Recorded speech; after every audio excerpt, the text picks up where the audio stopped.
Guten Tag und Dankeschön, Torsten, für Ihre Vorstellung. Entschuldige mich for speaking English. So, welcome to Japan, and thank you for being with me in such a good weather this afternoon. However, let me ask you one question. What's your point? What's your purpose of coming over to Japan? Martin says he loves Tokyo, and I'm flattered. But I still don't understand why so many people love Tokyo and Japan recently.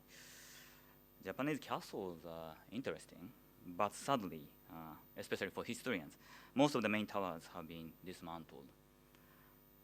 Maybe the cleanness and comfort of citizen streets impress you.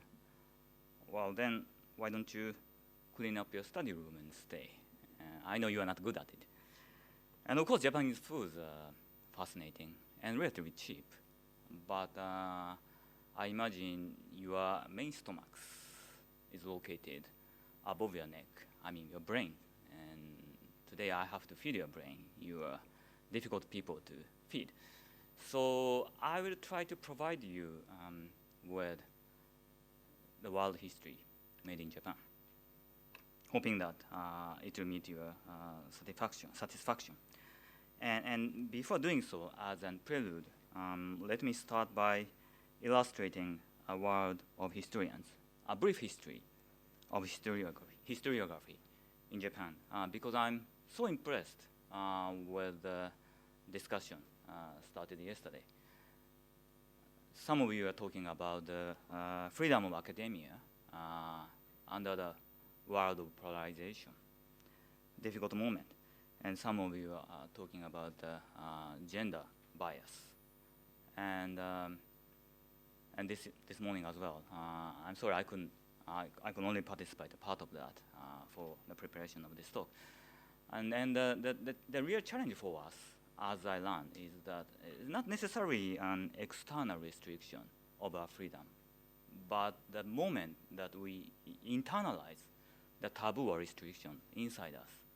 So as I talk about the history of historiography, or the world of historians in Japan, I'd rather talk about the changes of the major trend and what historians thought, rather than the external arrangement or legal framework that restrict them. And it's for the sake of time, but also I think there's some cause to take that approach. And also, Torsten, well done for your pronunciation of my name. My name is strange, even among the Japanese. Iokibe Kaoru, made of 4 kanjis. Some of my friends wonder that I might be a descendant of Qin dynasty of China. It's 4 kanjis already strange. And it literally means that, as Franz asked me, a head of 500 knights. So a small feudal lord looks like. Or if you interpret like a head of 500 flags, it's a head of 500 nations. So I might be a bit more important. And Kaoru is a good perfume. It's a Japanese translation from him when Jesus Christ gave a preaching in the hill of Galilee. There's a flavory breeze, wind with good smell. And my father is a genuine Catholic, so he gave me that name, Iokibe Kaoru. So thank you for being with me again. Now, world of historians. So there was already a growing interest and practice like us, positivism. With positivism, I mean an empirical history based on evidence rather than imagination. And there wasn't traditional positivist historical research long before the war in Japan. But however, I also have to mention that it was under the tenacious requirement of synthesis, mainly for political reasons. The building of a nation-state had to encourage the population to be loyal subjects, students, soldiers, and employees. The major revolution took place at the end of the 1860s through the beginning of the 1870s. And it abolished the shogunate regime, a feudal system. and diminished feudal lords, daimyos in Japanese, who had presided over the status society and divided this archipelago into more than 200 pieces. Today, the number of the member states of the United Nations is, I think, around 200. So Japan at the time alone was like this globe. The Meiji Revolution was usually called the Meiji Restoration, until very recently, restoration of the monarchy. And its official cause was the revival of the ancient centralized rule by Tenno, the emperor, whether it really existed or not. And it was in order to unanimously cope with the Western threat at the time. The long dominance of the samurai warriors between the and daimyos and shoguns between the ancient era and the Meiji era was supposed to be a kind of dark age in general. And this is a simple and maybe universal sequence of history, as people used to understand. The Golden Age, Dark Age, and the Renaissance. And it was maintained in Japan in general, but only in general, for multiple reasons. First, the founders of the Meiji Revolution were mostly samurai. And they were low-ranked samurai, but anyway, from the ruling class of feudalism. If they represent the Dark Age feudalism, why could they end the Dark Age? That's a kind of question no one can avoid. So it shouldn't be a Dark Age in a strict sense, and some people started to revise their understandings. And second, more fundamentally, a nation state as well as subsequent democratization requires not only obedient subjects or students or soldiers whatsoever, but also an active participants in every corner of society. So it requires anonymous entrepreneurs, anonymous entrepreneurs and voters and citizens, and if not sovereignties in the pre-war era. So there arose a cry for citizen education, komin-kyoiku in Japanese. And it was highlighted after the Russo-Japanese War from 1904 to 1905, because up to that war, everyone have to look at the same direction and make a kind of relatively militaristic unified state to fight with China and later with Russia. And when the purpose is done, they started to think in a different way, and they have to search other variety of directions to make their nation state prosper further. And here's the term for the citizen education. And it was based on an extremely ambitious historiography. The feudalism of the alleged Dark Age was re-evaluated as the incubant of a free society, freedom, based on the diversity of autonomous sectors. Well, that's one aspect of the feudalism, no doubt. And similarly, every era of Japanese history was found to possess its own virtue.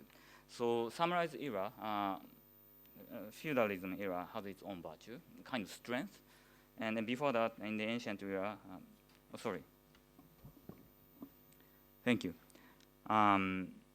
It has its own virtue and etc.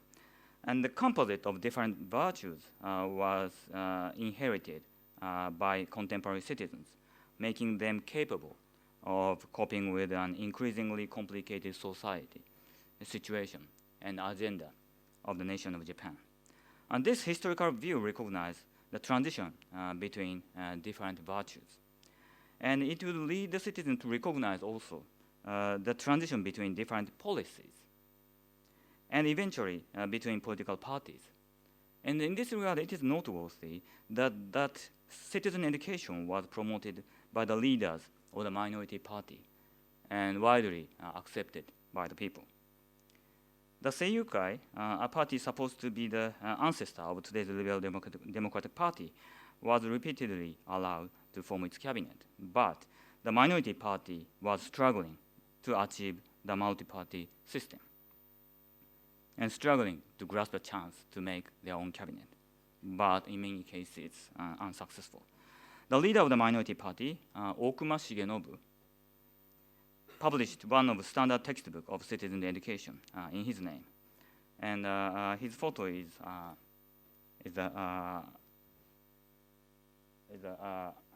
right bottom of this slide. And this photo is from the front page of a book about Okuma Shigenobu, and the author seems to have a strange name, Iokibe Kaoru, but please avoid this subliminal effect. Anyway, so now both the restoration narrative and the citizen educations were politically oriented synthesis to make history understandable in one perspective, out of political purpose, and attractive, although with an ignorable stretch and even perversion. And therefore, professional historians had to compete with them. And to compete, historians had to meet the high expectation of synthesis, because their rival had already achieved a significant amount of synthesis. And if you really want to compete and gather the support of intellectuals and gather students under them, they need another kind of synthesis too. The first fruitful initiative was from socio-economic history, putting socioeconomy at the center of the synthesis. They established their own association in 1930, and their main purpose was to solve the peasant dispute and labor dispute in the advantage of the working class. Then the next initiative was from culture history, trying to comprehend the knowledge of different fields in the name of Japanese culture, at the sacrifice of, to a certain degree, empirical concreteness. So their target is a nation, how to understand our nation, how to analyze our nation. And socioeconomic aspect is important, but politics is also important, and let's combine them in the name of the culture so that we can understand how special we are. So in many cases, they are more conservative than the socioeconomic history. And the most powerful camp emerged from the socioeconomic history, which is a Marxist historiography.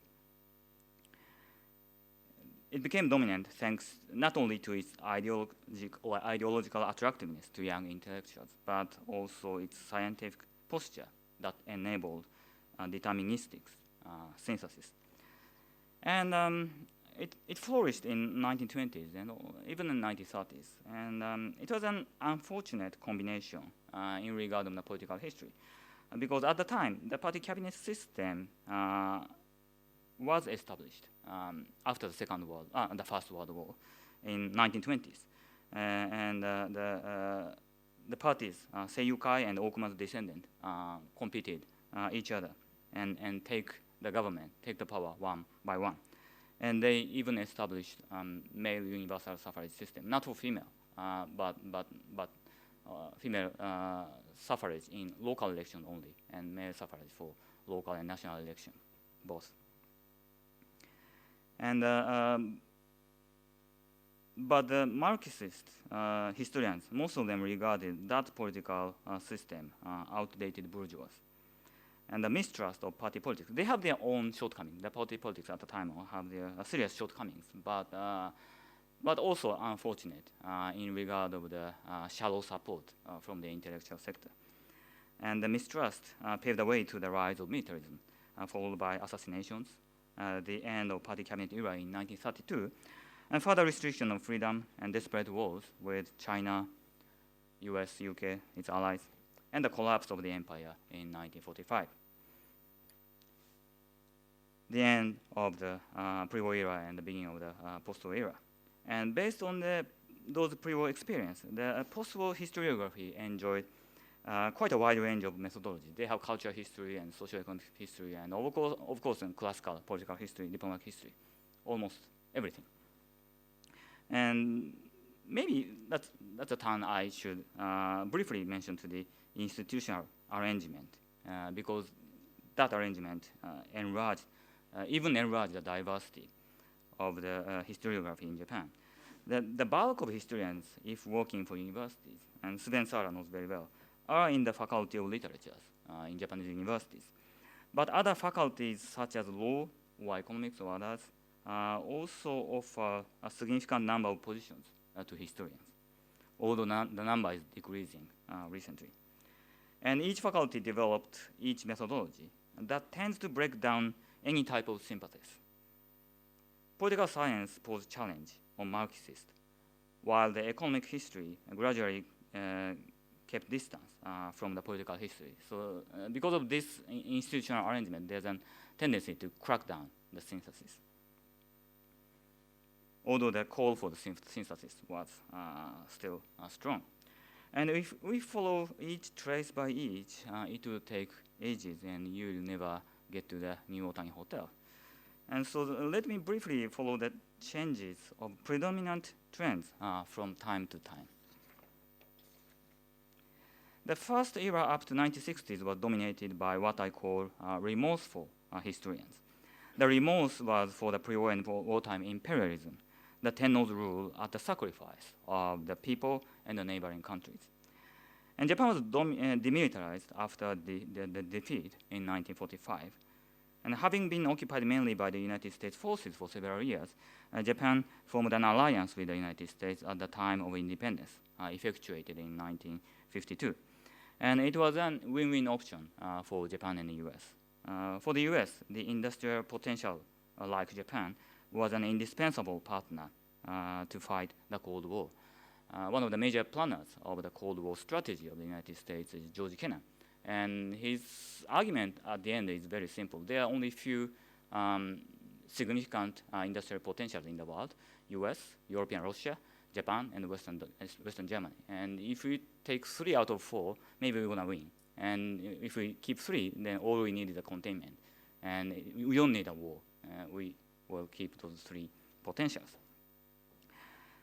And it actually worked. And for Japan, military protection has been provided by the United States since then. But there are 2 problems. First, Japan negotiated reparation issue with neighbor countries quite advantageously, and in a sense, too advantageously, thanks to the American support. There's a teaching from the experience of the end of the First World War that the Allies put too much indemnity on Germany, and it made German trade and economy miserable, and it helped the rise of Nazism. And so the US was very clear, at least after the 1947 or 8, that the reparation should not be too severe. And therefore, individual claims was diminished into the portion the indigenous government earned from Japan, and what the indigenous government or the government that suffered, of the countries that suffered from Japan's invasion, is number one, the asset located in those countries and owned by the Japanese or Japanese government. And also number 2 is it's not a reparation by money, but by labor and commodities from Japan, which made a huge opportunity for Japanese companies. Because if the Japanese company directly trade with the Southeast countries, then at the time, we couldn't be really sure whether we get the payment. But because this is a reparation, the Japanese government will pay eventually. So that's a really safe and beneficial deal for the Japanese firms. And as I said, it was the portion that the government takes, and individual claim was diminished into that portion, which would give rise of the historical recognition issue today. Second, the U.S. was superior, was the boss, but the U.S. for Japan was not only the alien, but also the former enemy of the desperate war. So how can we cope with such a superior? It's not an easy matter. One way is that we unite ourselves, our country unite ourselves, and counter and confront the superior. And probably it is the only way in case of the military confrontation. But in case of nonviolent negotiation, there is a more complicated approach. There's a possibility of intentional complexity, if I borrow the expression from yesterday. It's to divide ourselves, divide our country, and tell the superior, tell the boss that we cannot cooperate unless the superior compromise. And it worked for Japan.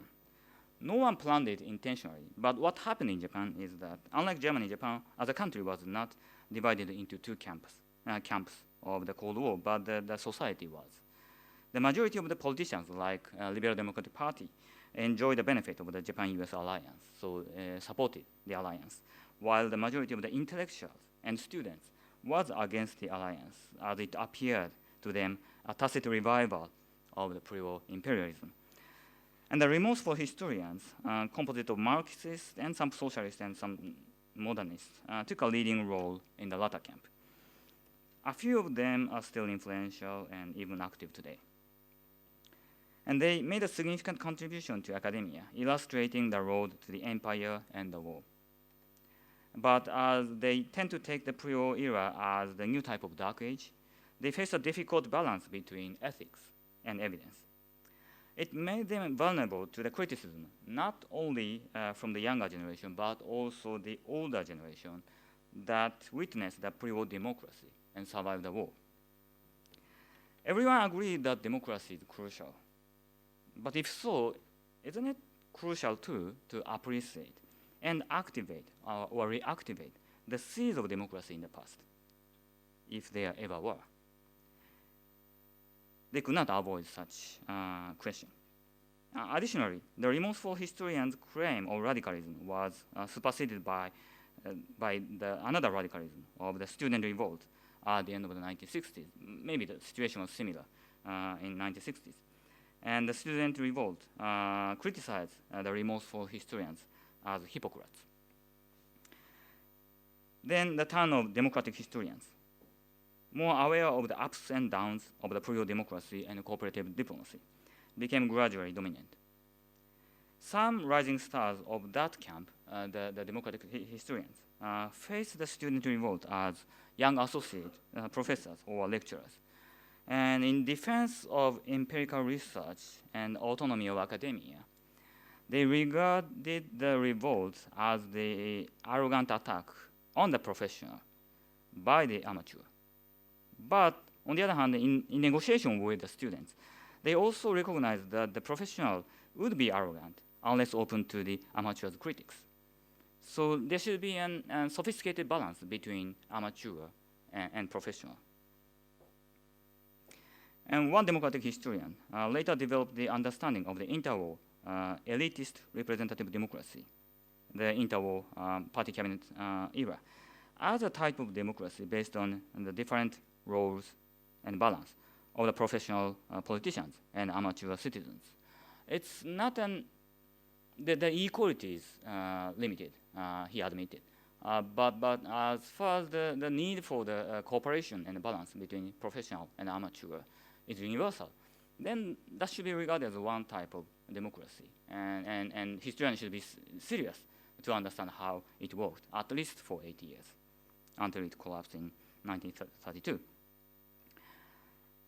So in a sense, the student revolt was the springboard that helped the pre-war democracy run out of the dark age and become understandable, or at least worthwhile to understand. Now the turn of the practical historians. The Soviet invasion of Afghanistan in 1984 created the atmosphere of the new Cold War, as you know, and the consequential degeneration of the Soviet Union and the end of the Cold War led to the decline of the Marxist authority and the rise of concern of security uncertainty after the Cold War. The line between the democratic historian and the next practical historian is almost invisible. Maybe the latter is a student of the former and they're close to one another. There is not a severe hostile debate like the one took place between remorseful historians and the trends which became dominant later, democratic historians or practical historians. But the practical historians has more latitude beyond the classical questions of imperialism or democracy, and therefore open the gate for the flood of detailed empirical research of whatever is interesting for whomever historian. So maybe it's not related to democracy, it's not related to the cooperative diplomacy, internationalism, but as far as it is new and interesting, why don't you go for it? And that's the average atmosphere of the practical historian.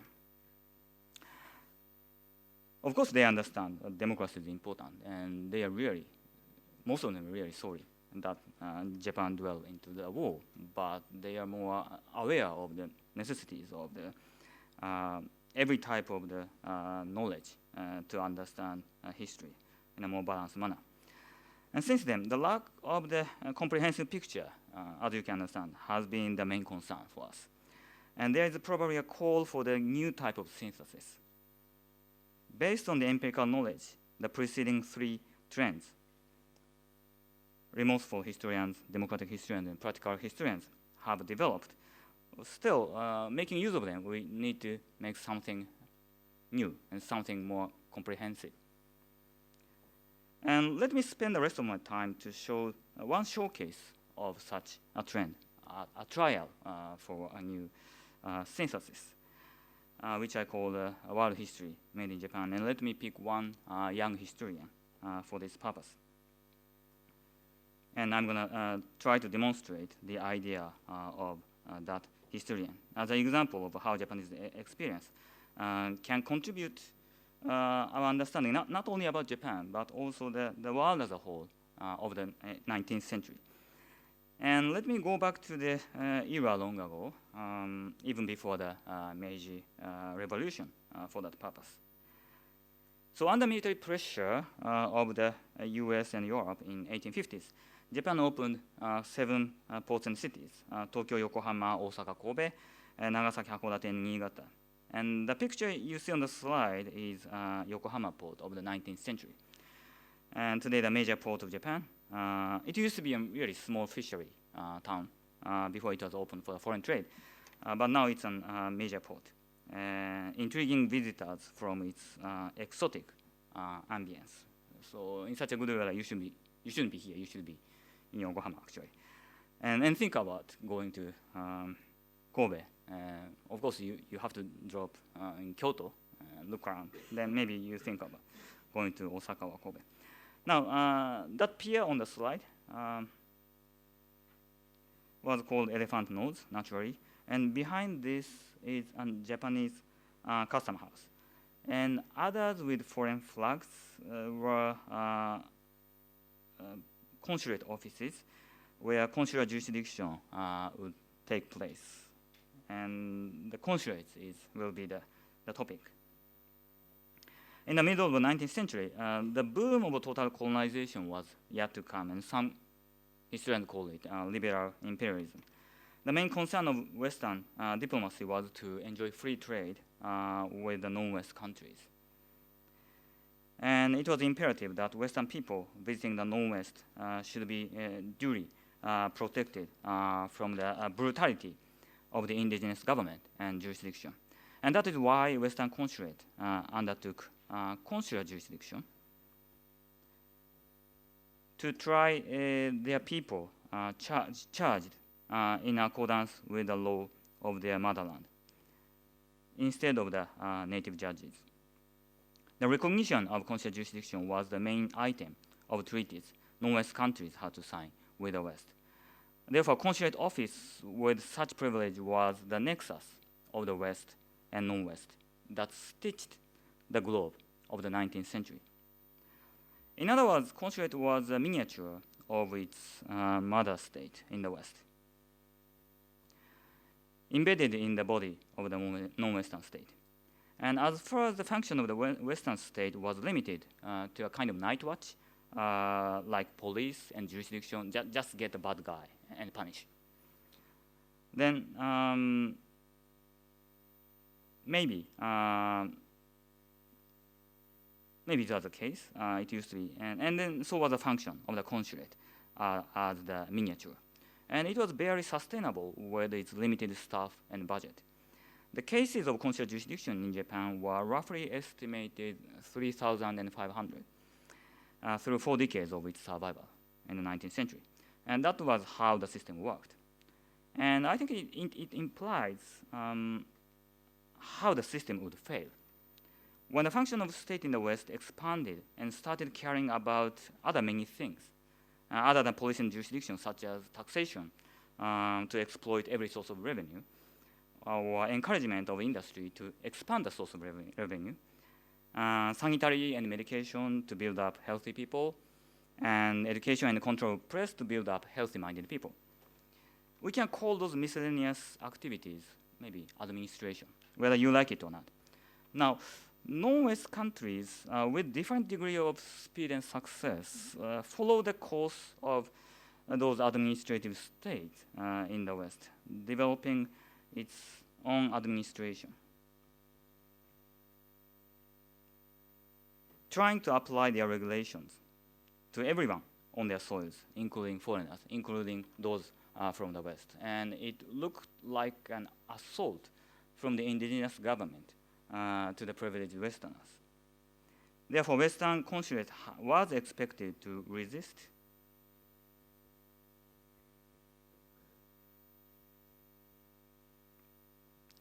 and reject those allegedly brutal indigenous administrations and its regulations, so that their residents could breathe under governance as similar as possible to that of their motherland. So a considerable part of diplomacy became an accumulation of tiny disputes concerning administration.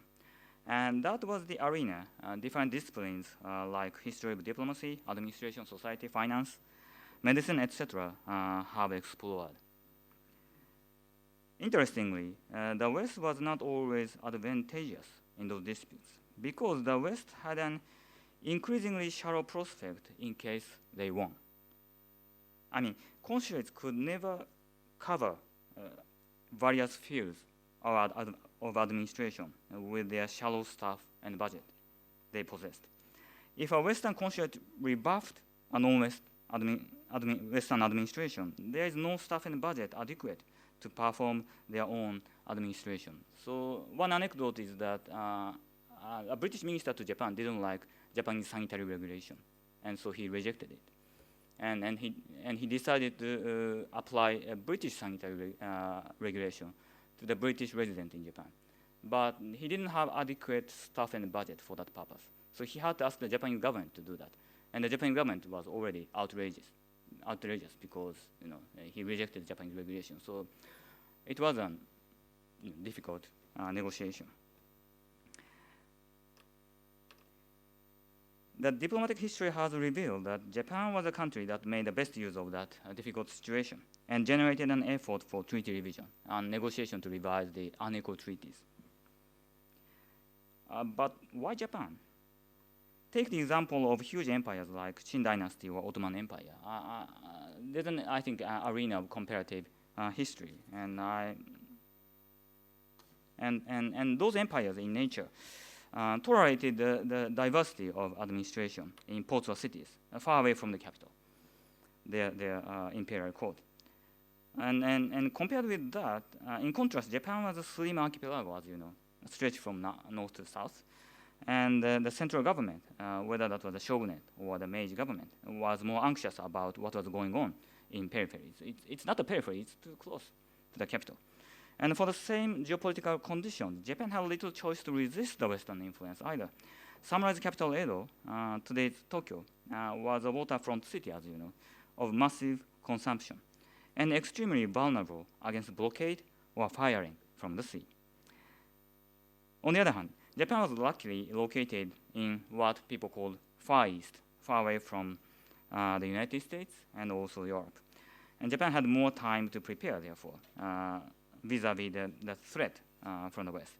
Instead of copying a whole branch of government from one specific Western country, either to save time or to obtain custodian, Japan was and could be more selective, taking different sources from different countries to make their system something more like Japan original and help preserve its independence. And that gave Japan more chance for administrative disputes with Western powers. And so Japan had an incentive to generate their effort for treaty revision. Japan negotiated for international recognition of its administrative autonomy, and it was the first significant challenge in the world against the consulate privilege. It was the first significant legal challenge from the non-Western countries to the Western sphere. And it took 3 decades for conclusion. It was not an easy negotiation. And so it is a common practice of scholars to complain the delay in the past and in the present. But our historian, that young historian, whose major is diplomacy, is more interested in the fact that it advanced, although inch by inch it advanced. And he finds the background. The Japanese treaties, if we go back when it was negotiated to conclude in 1850s, it was negotiated between the shogunate government and the Western representatives. And the Western representatives are not professional diplomats. They were navy commanders or merchants that happened to be the envoy to Japan.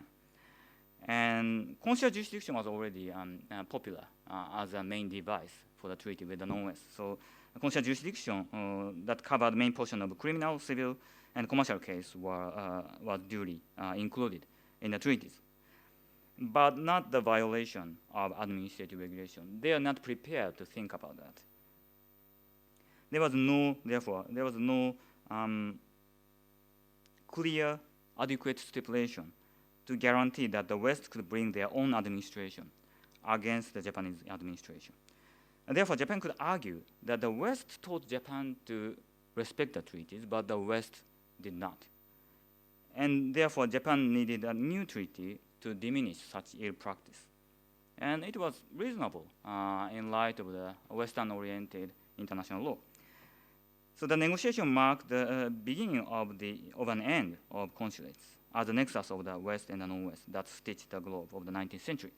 And it was the year of 1899 that the Western consulate abandoned its privilege in Japan. Was there any reason, on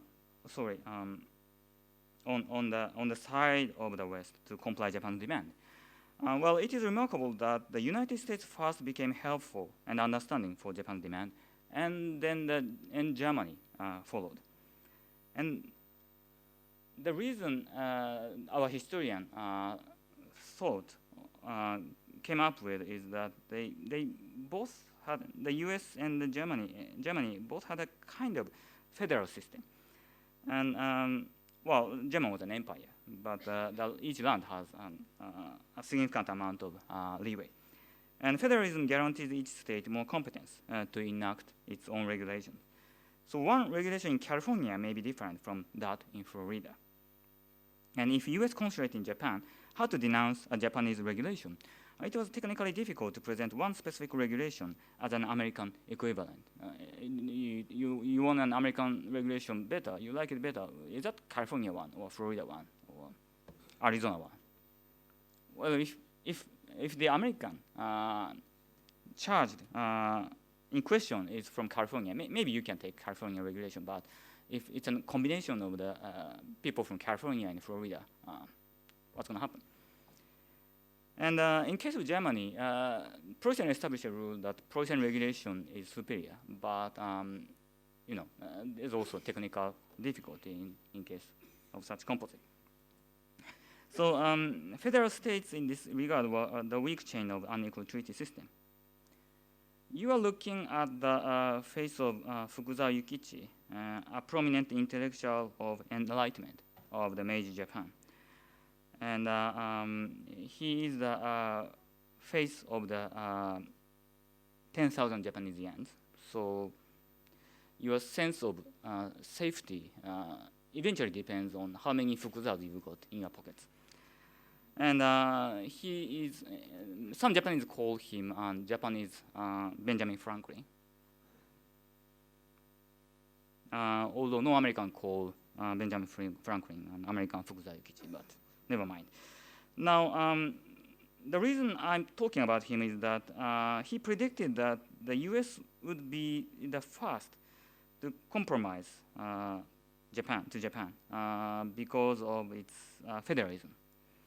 And his prophecy was many years before the end of the consular jurisdiction in 1899. So that's an insight well worth 10,000 yen.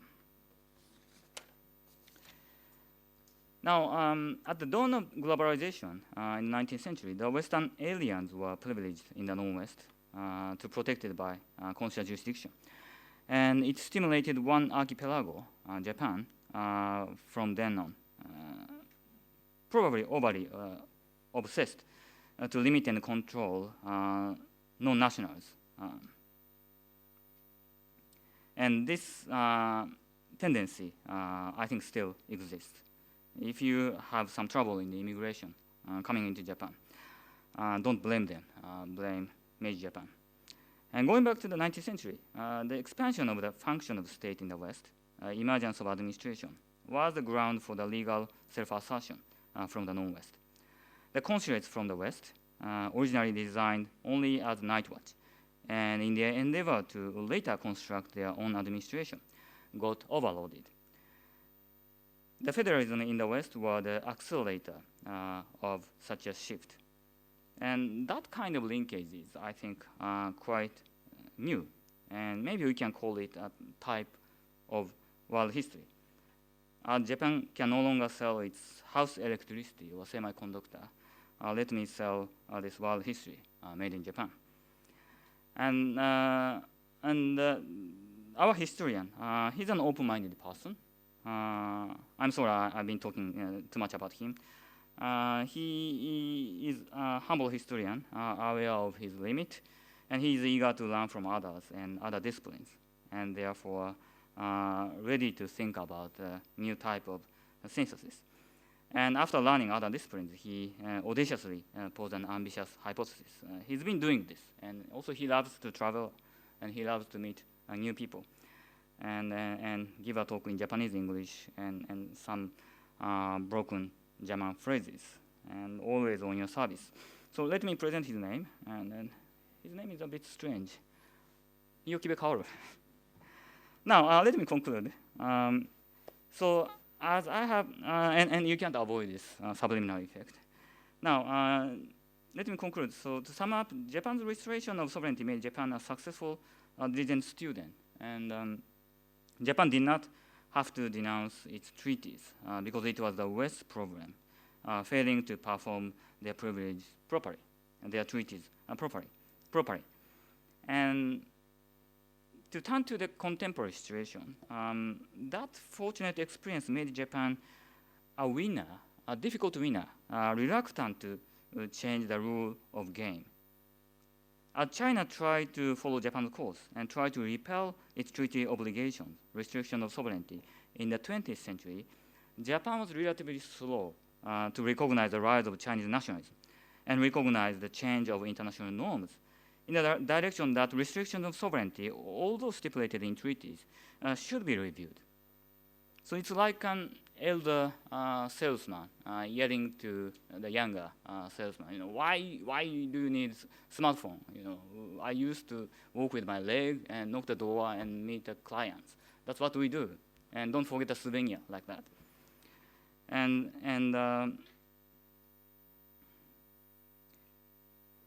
that was the backdrop against Japan's military campaign in China.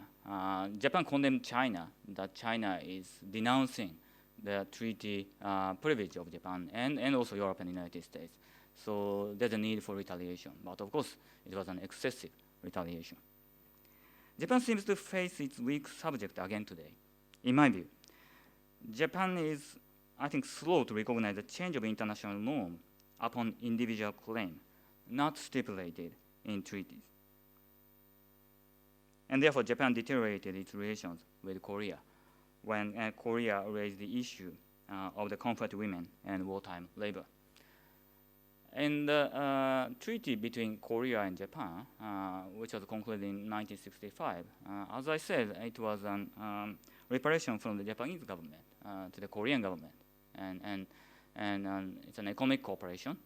It's to help develop Korean economy, and Japan asked several times during the negotiation if there isn't a need for individual claims.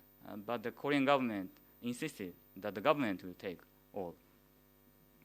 So from Japan's perspective, and especially in a legal argument, I think quite a few Japanese find it difficult to accept the idea that they have to pay for the individual claim now. But as I said, when the international norm changed, it cannot completely decide the interpretation of the treaty or international law, but no one can neglect that.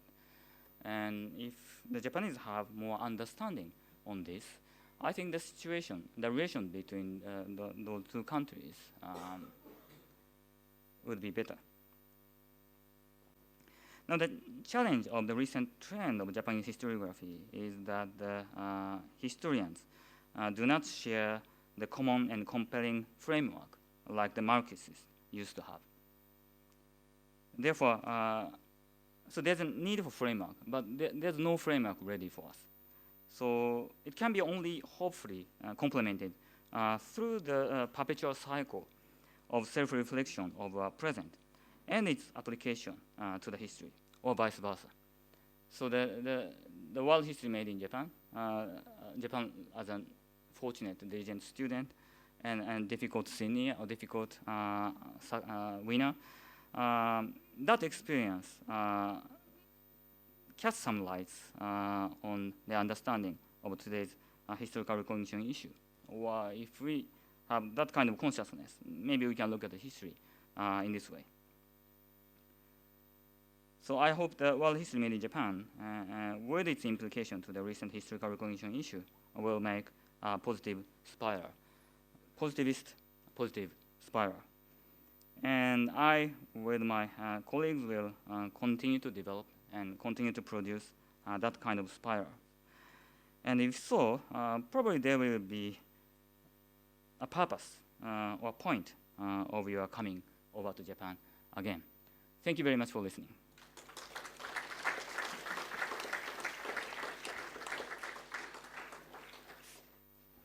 Thank you very much for your keynote, covering a lot in terms of reams of different streams in historiography, but also covering more than 150 years of Japanese history.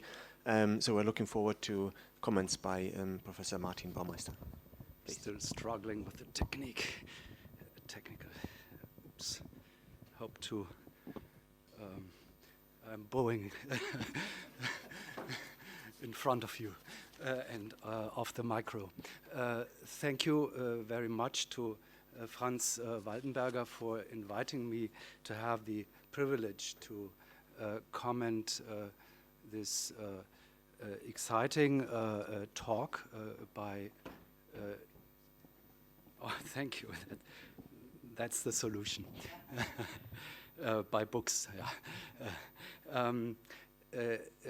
For inviting me to comment, and thank you to Kaoru for your thought-provoking and even provocative talk in the context of this conference. I must confess that I'm not only coming from far away, but I'm geographically, but also in the sense of expertise to give you some feedback to your talk. But I would very briefly explain my approach for doing this. I'm an expert in the field of Southern Europe, Mediterranean history, and however, I see some common ground for sharing ideas and questions. Reading, for example, Sebastian Conrad, I have learned that there's a close interrelation between Japanese and German European historiography from their beginnings, and I think that's a fundamental fact and a situation.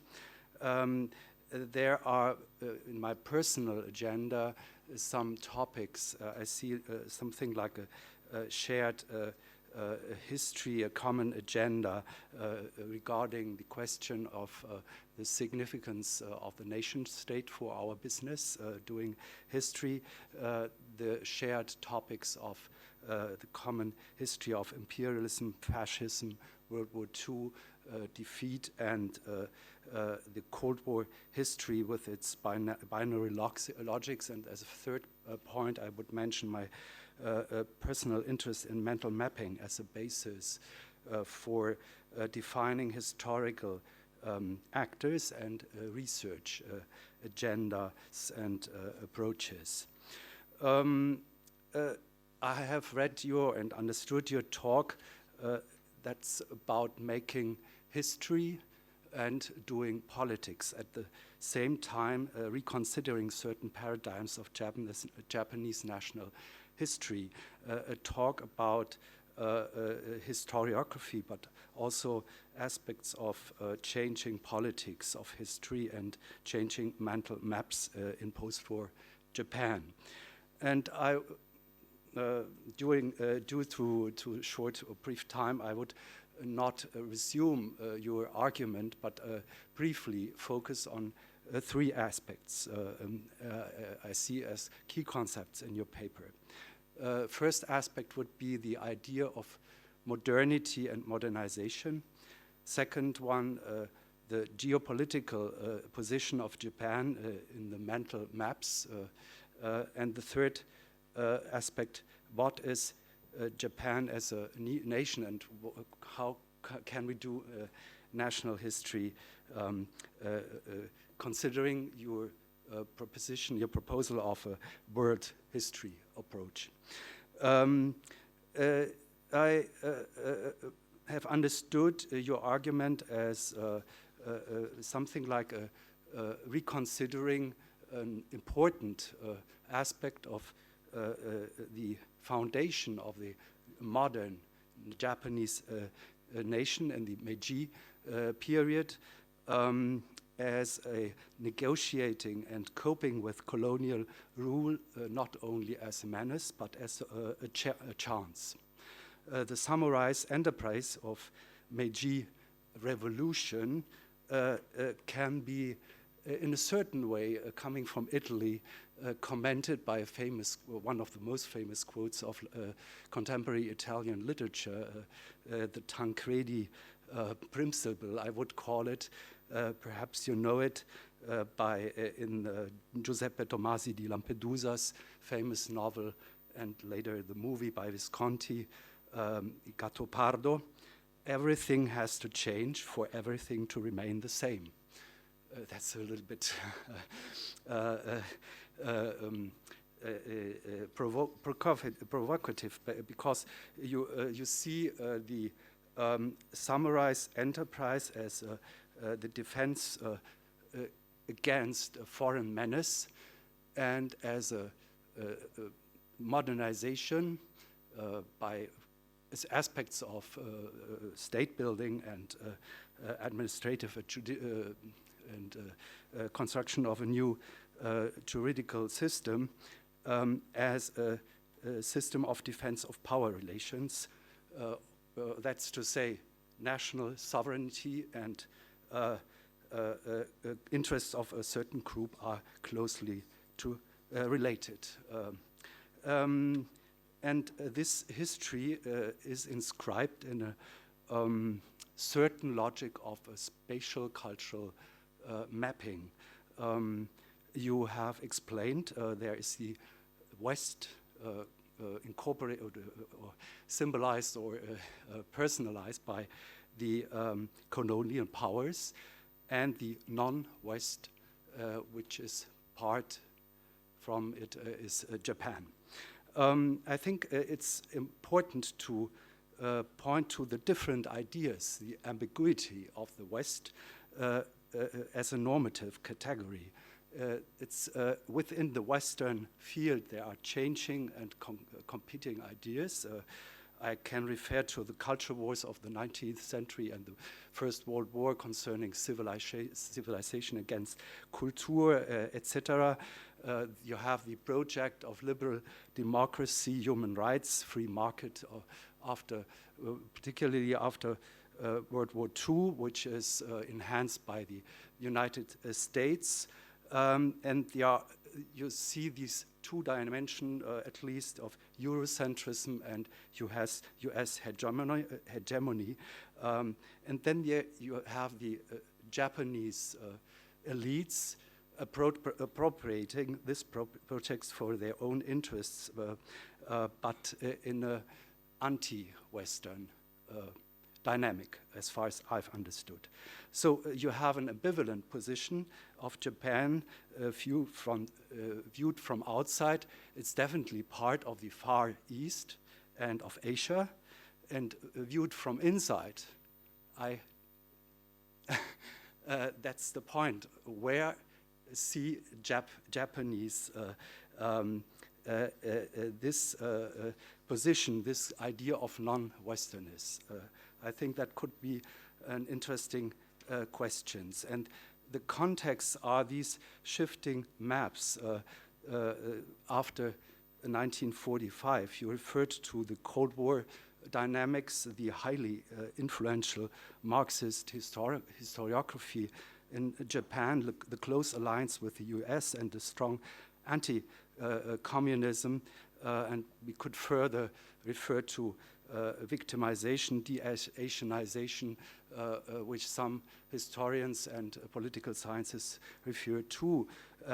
Then you have the change after the end of the Cold War and certain dynamics of globalization, where new claims for Japanese particularity have emerged, as far as I've understood, referring more to Asian or whatsoever modernities. And so I think that's interesting to apply the famous concept of Shmuel Eisenstadt of multiple modernities, linking it with this kind of mental mapping. The third point, the future of national history paradigm. There are many, I think, many possible approaches to elaborate on this, and we have a complicated, complex discussion regarding comparative, entangled, transnational, transregional, global history, and whatever kinds of relationships and re-escalations. And it's interesting to link this project of world history in the Japanese way with this kind of discussions. When I read and heard your paper, it remembered me another case in Europe.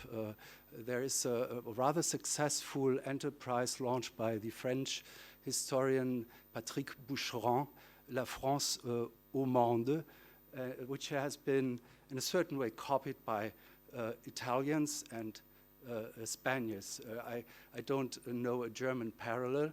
And it's a way of reinventing or enlarging national history, linking a national actor with further the wider world.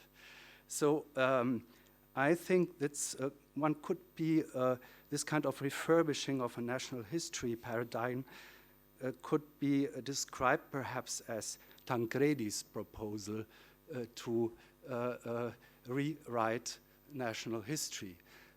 So my question would be, what about the use of the national history paradigm in Japanese historiography today regarding contemporary history, and which possibilities you see to further develop it regarding the framework of the conference, in concrete, the transnational approach and the multipolar polarity approach. What about putting Japan in the geopolitical maps of the current situation? Can we use still these concepts of the West, of the non-West? What about Westernization and modernization concerning states like the Japanese monarchy in the dynamics of the nation building and so on? And what about the problematic and we can't refuse it, or we can't work without it, the difficult concept of modernity and modernization. Thank you very much. I hope I haven't been too long.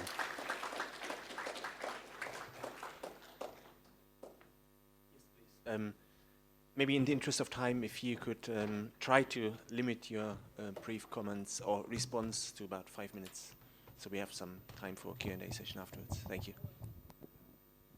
Yes, 5 minutes is long enough. Thank you, Martin, for your brilliant comment, and also I have to thank you that you shared your comment with me beforehand. So if I do badly, it's all on me. And of course, I'll do it within 5 minutes. I love to have your feedback. So, so I think from your point about Patrick Bucheron, I think what we see recently in the world of historians in the world is that there's kind of new collaboration between the national history and the global history. Global history used to be quite critical against national history, but I think people like Patrick Bucheron is rebuilding national history with the global context in sight, and so I think we don't need to quarrel. I think between global history and national history, which has made me careless somehow in today's talk. I very easily relied on the polarity of West and non-West, and strictly speaking, it doesn't exist. There's a lot of diversity inside, and so it sounds like a really outdated polarity. But I have 3 points. One is that I talk about the Western miniature in the non-West, so there's no geopolitical clear boundary between West and non-West in my understanding. And also, I decided to find a new cause and effect with the risk of oversimplification of the West and non-West. And I hope that risk is worth taking. And also to understand what the people involved in the era, they certainly had a polarity of West and non-West. So to understand them, I need to get into this discord. And based on that, and to answer your, to reply your, respond to your comments, just 2 stories. One is about the samurai revolution. The background at first is, of course, the foreign threat upon Japan. And the second and no less important background is the real wish of the low-ranked samurai, which is the freedom of occupation. They are low-ranked samurai, and it was the society of status. So if you are from low ranks, you can't get promotion, and then you can't get enough salary, and you have to live in poverty. And to be a merchant or farmer is one solution. But because it was in a society of status, and samurai has been so proud of being a samurai, it was a difficult decision. So as far as that society persisted, they were at the core of the frustration of the system. And that only explains what happened after the Meiji Revolution. What they did is a kind of social suicide. The leaders are from low-rank samurai, but they diminish the privilege of the samurai one by one. There's no chonmage. You can't keep your souls. And you are not longer a soldier. We're going to have a conscription system. So thank you and go away. And you don't have your salary. You have some national bond, but the interest is very low. And you cannot live with that. So you have to sell. and you get some money, and that's all. Goodbye. So, and of course, the colleagues of the leaders are really outrageous. So that's why you had some samurai rebellions, but they oppressed the rebellions one by one, very brutally. Behind those radical reforms and then establishment of the early establishment of the meritocracy, behind this is the search for the freedom of occupation. That's the argument of Professor Watanabe Hiroshi, and I think this is very persuasive. The second and the last part of my reply is the geopolitical position of Japan. I didn't mention his name, but let me talk about the man named Kumitake. He was a front runner of the professional historian in the Meiji era. And he joined the Iwakura Mission. Iwakura Mission is the top leaders making grand tour around the world, both the United States and Europe. And they were actually overwhelmed with what they called a Western civilization. United States is great, Britain is great, and France was greater. And they only regained their vigor and hope when they have to cross the border of Russia. It was a Russian custom house in Poland, and they were treated very badly. And there's a brutality. It's not only us who is brutal. And then they, as they travel with the railroad, the villages are in poverty. It was in Poland under the Russian rule, and they got even more happier. And when they arrived in Moscow or St. Petersburg, they are no longer overwhelmed. The cities were really wonderful, but they are wonderful because they exploit everything from the agriculture and from the countryside. So therefore, Kume perceived the Western civilization. It's based on liberty, but the liberty is based on greedy desire of the humankind. And because the Western people's greediness is unstoppable, they have to recognize the liberty. And all innovation or rational way of thinking or technology came from this.